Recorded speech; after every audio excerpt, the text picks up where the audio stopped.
Any further communications by senators? The chair recognizes Senator Mitchell. Thank you very much, Madam President. There's a convenient shorthand that I've repeated several times in the last few weeks, where judges who sit on a court and bank, and they don't want to write a judgment of their own. So they simply say, I've had the advantage of reading the judgment of Mr. Justice, and I agree with everything he says. I could, but I wouldn't be so lucky.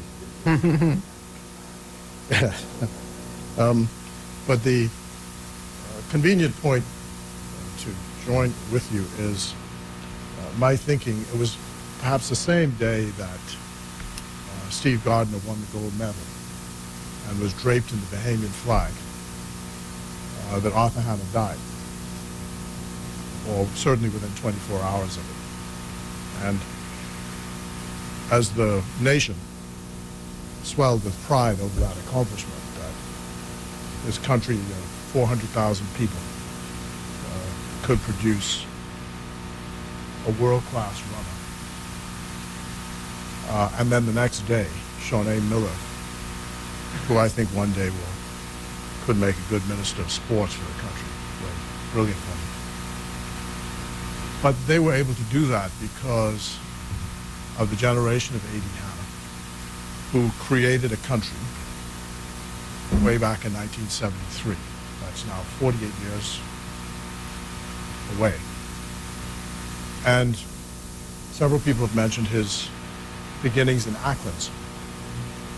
I have wondered aloud how Cliff Darling from Chester's Acklands, still one of the most remote parts of the Bahamas, and Arthur Hanna from Pompey Bay, Cliff Darling with an 8th grade education. What made them, what gave them the strength to dare to think that they could take on the establishment, bring it to its knees, and then create something new in its place? It's just, I think, an astounding story, an amazing story. And we owe them a debt of gratitude. Arthur Hanna served in Parliament from 1960 when he became the member of the House of Assembly for the Far East, I think, as the name was. And he served, I think, until 97 or 92. I can't remember whether he lost in 92 or 97. 92, he lost, yeah. So 92. So that's a long time. And then goes on to serve as Governor General. And as Governor General, was entitled to get this knighthood, but he's a Republican with a small r, and refused the honor. And he took the honor, which was conferred upon him by the Prime Minister at the time, Lyndon Pinling, for the 10 years of service in the cabinet, where he was made honorable for life. And then, with the national honors which have now come into being, he has the Order of the Nation, so he's now the Most Honorable Arthur D. Hanna. And he goes to God with that, those post-nominals. I'd hoped by now that the government would have had flags at half-staff upon his passing. We've asked the question, I've asked the leader to approach the Prime Minister about this, because I thought that this is the protocol when a former Governor General dies. But, you know, that's just us. Well, I hear you, but, you know, I saw that Sylvester Bird just died in Antigua, former Prime Minister, and they immediately flags at half-staff. And, you know, that's he also, Sylvester Bird, was, of course, a close friend of Tommy Robinson. They were roommates in university in the United States, and was also instrumental in Perry Christie's career, if you want to put it that way, as a sportsman. Short career, but close to the Bahamas, and so he's passed away, and we wish to extend condolences. But I also have to declare an interest because my great-grandfather, Robert Hanna, of East Bay Street, was the brother of Mr. Hanna's grandfather. So we grew up calling him Uncle Arthur. He lived in my grandmother's house when he went to the government high school. Gwenny, I didn't know her. She passed away before I was born. But for the years that he was in government high and she was alive, I think she died about 1943. He stayed in her home. So there's a close familiar relationship. And of course, I was extremely close with his wife. We were both on the anti-apartheid committee together. All the things that the Attorney General has said, I obviously adopt with regard to comprehensive education, with regard to Bahamianization, independence.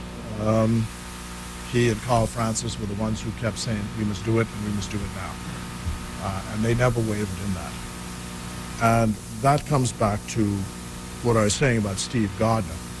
It's because those men took that position that that young man and that young woman are able to stand up on the platform today, 48 years later, and say, I am, as Pat Raming has written, I am a Bahamian. I am a Bahamian. And the country's proud of them, proud of what's been accomplished.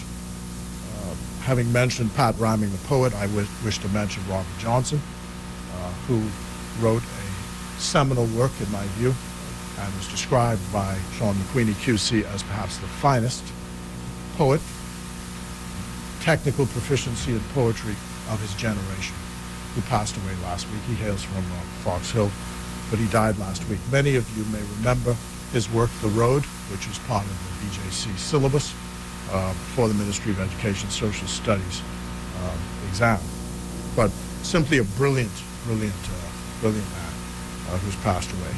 And I knew Mrs. Moore, and I knew Reverend Cooper, and so I obviously joined in the condolences extended to their families.